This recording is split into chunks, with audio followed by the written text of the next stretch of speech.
Hey, good morning, everyone. Sorry for the delay. We had some outside issues and one small inside issue, but I'm ready to get started here.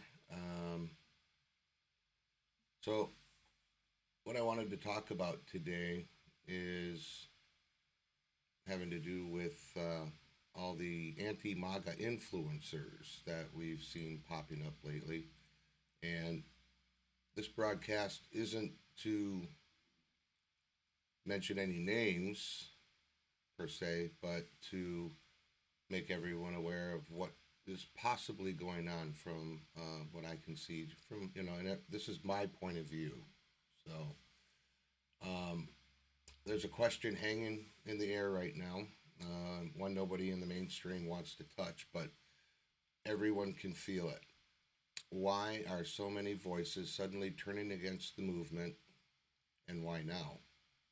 And what are they so afraid of? And when I say they, we're talking about the people that are jumping ship, okay? So that's the reason for today's episode, called the Anti-MAGA Shift, and what are they so afraid of? Because this isn't just a few influencers, in my opinion, changing their tone. This isn't coincidence. This isn't organic. This is a coordinated pivot, a synchronized messaging shift happening across all the platforms, across industries, across borders, all at the exact same moment. And when something moves this suddenly, this loudly, this uniformly, you don't ask what changed. You ask who changed it and why. Today we're going to break that down. We'll look at the global realignment happening behind the scenes, the geopolitical tremors, the financial fractures, the weakening of Western institutions, and the rise of new alliances the old guard can't control. We'll talk about the psychological operations, PSYOPs, narrative engineering, and the desperation of a system that is losing its grip. And we'll talk about the movement at the center of it all, the MAGA movement, the America First movement, and the millions who continue to support President Donald Trump. Because the timing isn't random, the message isn't random, and the fear isn't random. Something is happening, and I think it's something big, and the people trying to steer the narrative away from it are telling us more than they realize. So we'll get into part 1 of part 6 of this broadcast in just a moment. Stay with me. You won't regret it.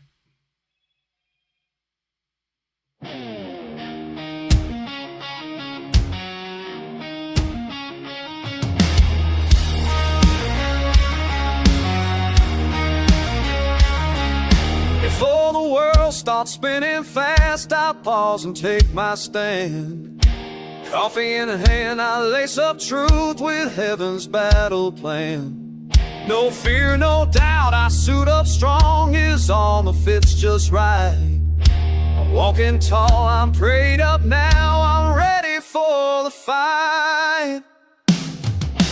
Wrap me in truth, no lies allowed. I'll walk this road with my head unbowed. No fake disguise, no twisted word, just gospel truth, pure and undisturbed. Armor of God, my morning song is mine, I move along. Shield of faith and sword in hand, in his armor I firmly stand.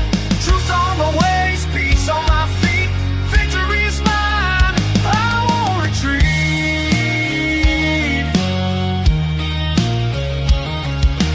Guard my heart, Lord, keep it clean. Your righteousness, my daily sheen.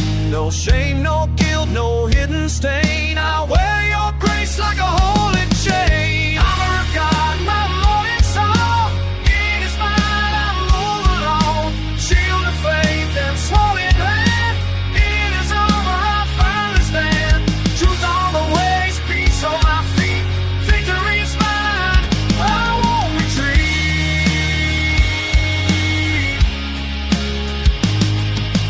Blue slates tied with peace I bring, good news echoes when I sing. I step with calm through storm and flame. Each stride I take, I lift your name. Armor of God, my morning song, it is mine.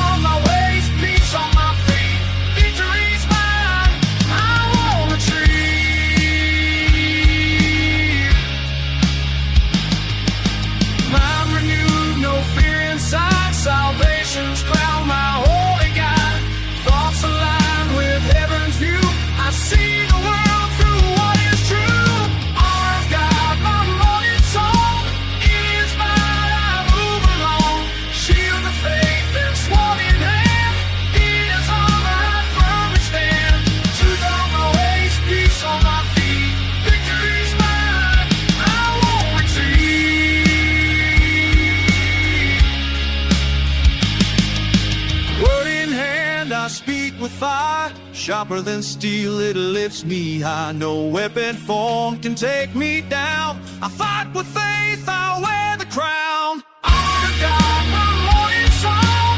In His might I move along. Shield of faith and sword in hand. In His armor I firmly stand. Truth on my ways, peace on my feet. Victory's mine, I won't retreat. So here I stand, the day begun, armored up till setting sun. With every breath I walk His way, in truth and love I face the day.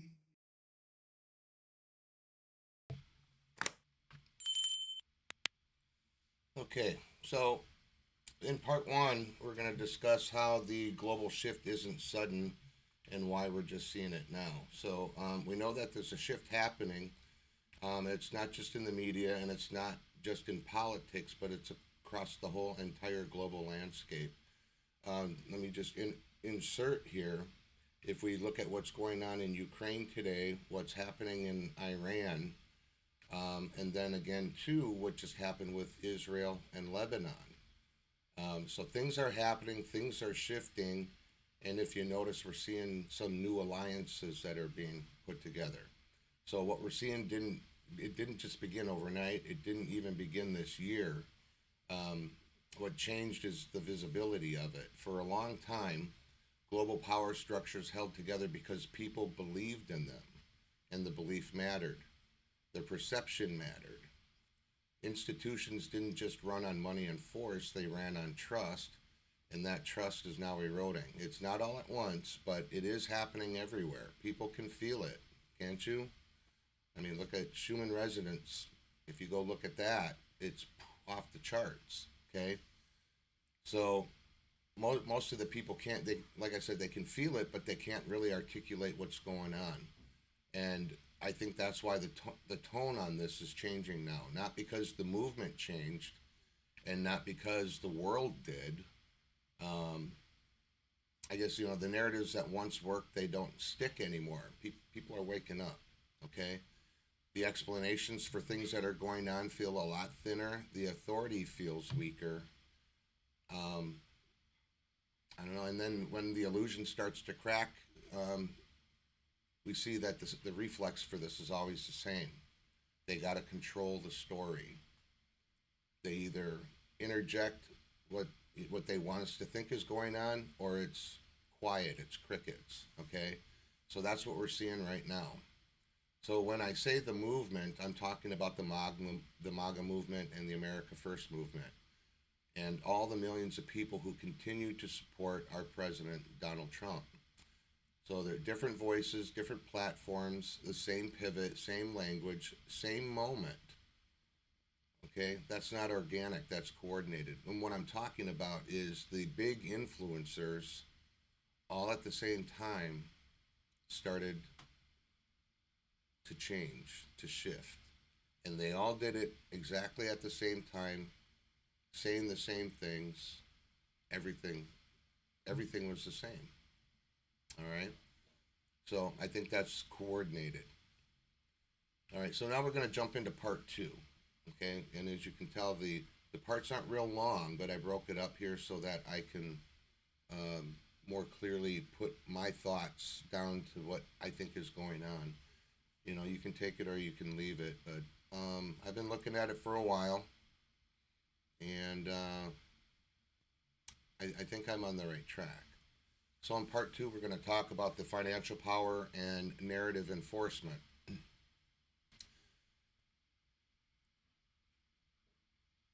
So we know that the timing of all these things ever since, if we even go back to around when Trump first came down the escalator, and then this entity called Q came along, and we started kind of looking at things a little bit closer, and I'll just call it, we started waking up, okay?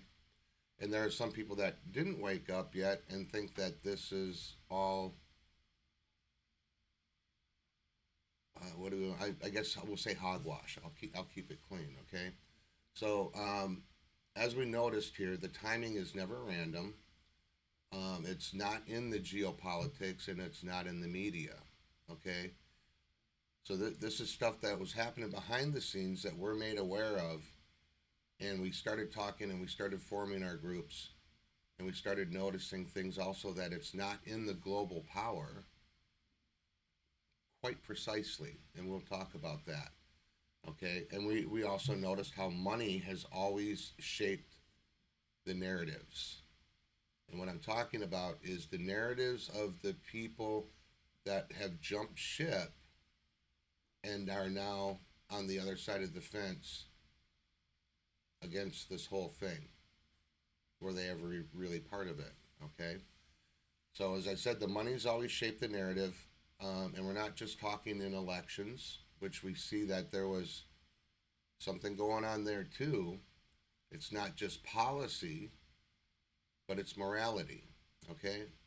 They talk about what's encouraged, what's condemned, what's rewarded, and what's erased. For decades, the rules were simple.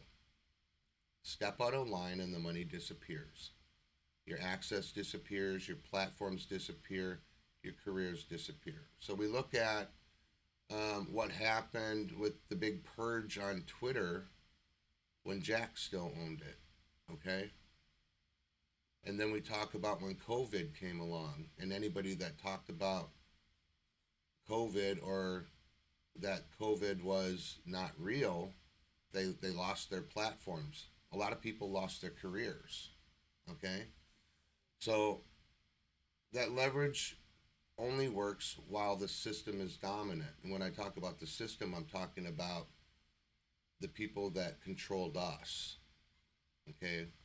So when financial dominance weakens on the old guard, we're talking about that, where they don't have that dominance anymore, and we see what's happening and how Trump has systematically, first with Venezuela, which affected Cuba, and then over to Iran. And we ask ourselves, well, what is exactly happening? Why he wasn't able to get the whole Russia-Ukraine thing ended? That's coming because it's all part of it, okay?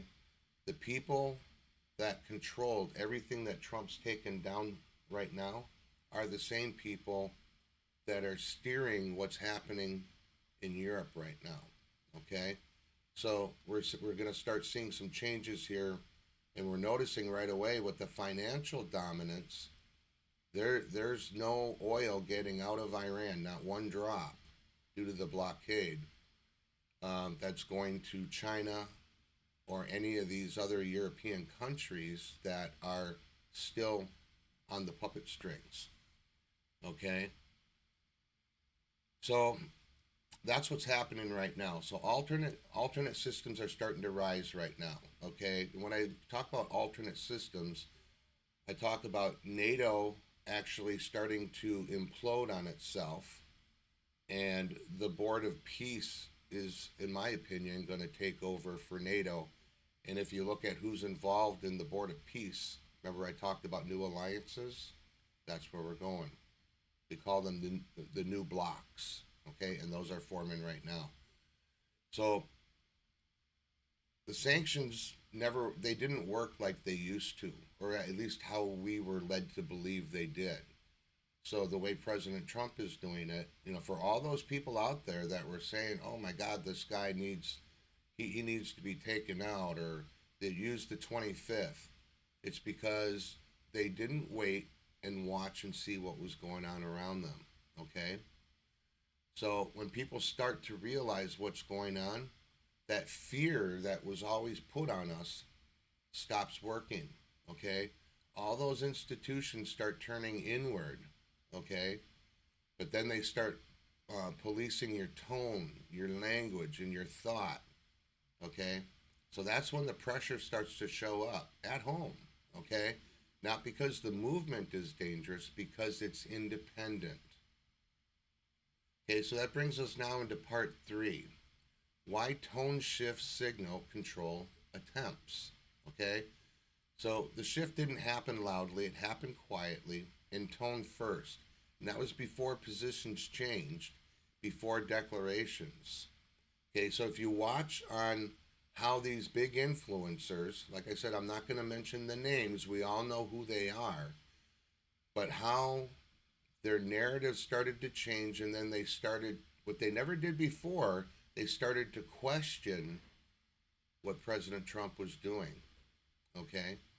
So there was a shift. It was in the tone, then their position started to change, and then they started being vocal about it and tried to plant a seed in their millions of followers' minds, okay, to try to get them to get off of the MAGA train and the America First train. So we got to listen closely how this doubt is being framed, okay? And it's not curiosity. This isn't an exploration. It's supervised uncertainty. Okay, you remember how back in the day we talked about the daily talking points being released, you know, the 4 a.m. talking points? And then if you listen to MSM, they said exactly the same thing across every channel, every network, everything, okay? So we're starting to see that again, but we're seeing it on certain influencers that are doing this, okay? And they'll do it by like, you know, hey guys, I'm just asking questions, okay? I agree with some things, but, okay? So they're planting a seed. That phrasing isn't accidental, okay? I guess they sow doubt, and real doubt is messy, okay? It contradicts itself, it searches, and this doubt arrives fully formed, packaged, branded, released from all these different voices. And if you look closely, you see it's all coming from the same script. Okay, so that's how you recognize narrative management, not by outrage, but by sameness and using what God gave you up here to think for yourself. Okay, so now we're going to get into part 4 on these psychological operations. Okay, so what we're witnessing now isn't just messaging, it's a psyop. It's a psychological operation. Okay, and psychological operations don't require consent, but they do require ignorance, your ignorance. Okay, they depend on people not realize that they're even being influenced. Okay, so once awareness appears, the operation loses its power. So once you realize that what they're doing is a psyop, they've lost their power over you to manipulate your brain. Okay, so that's why that messaging feels frantic right now, because it's less confidence, but in turn, though, it becomes more emotional, and then it relies on shame. Okay? They start to shame you. And we all know what that is, okay? Some people will call that like cyberbully, okay? But then there's the isolation and the social pressure, okay? Those are the last stage tools that they use, okay? Strong systems don't need that, but the weak systems do, okay? So anyway, part 5, okay? And now we're going to talk about why hope is the real threat. And I think I probably should have worded it hopium, okay? So after everything that we've covered, it would be easy to feel overwhelmed. And a lot of people were. There's a lot of confusion going on, okay? I don't think that's what's happening here, though, okay? So we're talking about hope. Hope is dangerous to the systems built on fear. So we're talking their side, okay? We'll just say that the black hat side, okay? The hope that they try to give you is kind of weak, okay? I guess you could say it's weak. Okay, and let me reiterate, I'm going to say this again. Hope is dangerous to systems that are built on fear. So these people that have jump ship, okay? That's what they're trying to do. They're trying to sow fear in you by saying that our president doesn't know what he's doing. But like I always say, if you just sit and wait for a bit before you comment, before you put anything out, look at what's actually going on, okay? So there's not optimism there. There's not really using any slogans, but they try to push it off as like real hope, okay? And now with real hope, okay, that's the kind that doesn't panic. That's the kind that waits. That's the kind that thinks and observes, okay? So people who feel grounded or who are grounded are very difficult to manipulate, okay? Because they don't rush and they don't overreact, okay? And that's why the distraction is constant. They want to try to keep you off balance. So silence gives people clarity, and clarity breaks control. I hope you guys are understanding. I'm trying not to point fingers, and I'm trying to keep this in a way that you can understand that what they're doing, I'm putting out some of the things that they use in their psyop. They either are trying to fracture us, or they're trying to keep us off balance and confused. So I guess they would feel like we're weaker or more susceptible to what they're trying to push at us. All right. So going into part 6, and before we hit the conclusion after that, I want to talk about why this feels spiritual. Okay. And I guess even if you don't call it spiritual, but this is why it feels spiritual to me. So every era of transition feels unsettling. Every time there's change, whether it's good or bad, and in this case here, it looks bad, but I'm telling you that good things are going to come out of this. Because the way I look at it is God always takes bad and turns it into good. Okay? So we're going to start seeing these old frameworks starting to stop working. We're going to see that their language feels empty, and it certainly feels weak, okay? People sense something shifting beneath the surface, and that's why this moment feels heavier than the politics, okay? It's existential. People aren't just choosing sides, they're choosing what they trust, okay? And they're going to choose either authority or they're going to choose their discernment. Okay, and that's where we get to the spiritual part, okay, is using your discernment. Okay, and then once that shift happens, there's no going back. Okay, so in my conclusion, and yes, I knew this was going to be a short one today, but I just wanted to put this out, and I didn't want to have any two-way conversation. I just want to put this out in what I'm feeling, okay? So I've always talked about things that are seen and unseen, okay? And that's in our reality that we are in now, and it's also in our spiritual world, or in the spiritual world, okay? So every turning point in history has 2 layers. Okay, and layer 1 is the scene. Okay, that includes things like headlines and conflicts and alliances. Okay, we see those. All right, and you can even put the word new in front of them. Okay, so in layer 2 is the unseen. Okay, and this is our perception and our discernment, and what we feel is the truth. Okay. So once people truly see, they can't unsee. Once people truly discern, the manipulation that they're trying to put on us loses its grip. Okay, the old guard is collapsing, and the psychological operations are failing. Their narrative isn't just breaking, it's already broken. Okay, they didn't shake up enough of us or confuse enough of us for their little psyop that they were trying to pull to work.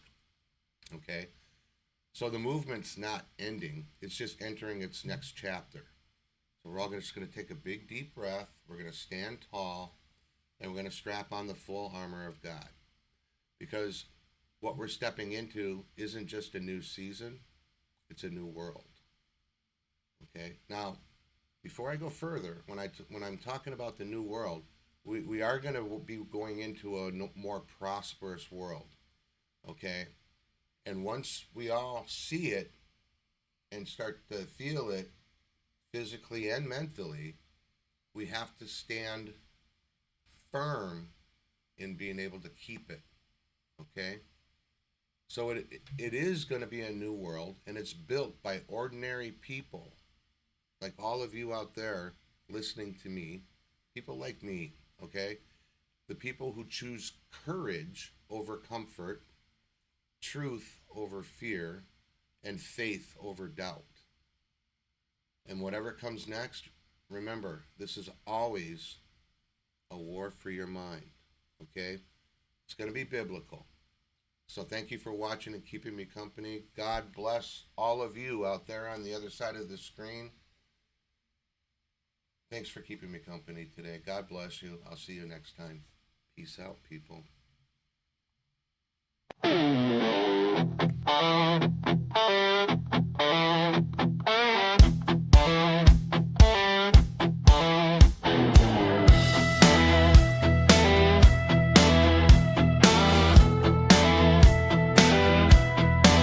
When morning breaks, they pass the page. Their words a trap, a scripted stage. Each line they write with practiced art to tear your truth and world apart. From hidden rooms where plans are laid, they craft each storm and false parade. The poison seeps through even news, while puppet masters light the fuse. Stand up, fight back, reclaim your side. Don't let them dim your inner light. Break every chain they've wrapped around. Your spirit won't stay underground. This war of minds, this battle cry, will shake their towers from the sky.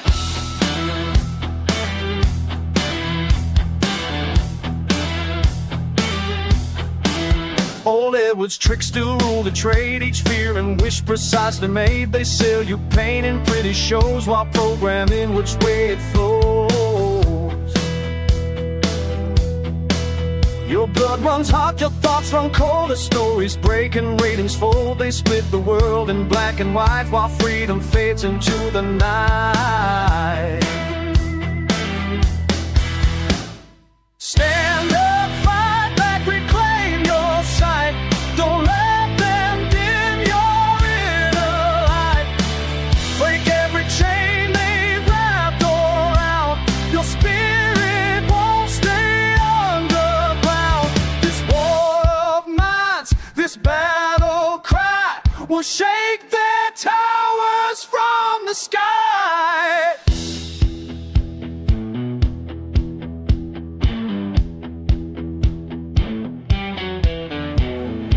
Every screen and printed sheet, the same old lies they still repeat. Their mockingbirds sing false refrains, while legions pull the mental chains. We dance their steps from sun to moon, or march into their twisted tune. But truth breaks through like morning rays when questions pierce their practiced haze. They track each step and thought you make, each choice you think you freely take. But power shifts when eyes grow clear and manufactured lies appear. So drop the script upon the ground, let freedom's voice ring true and sound. Your story's yours to write anew, with every word authentic, true.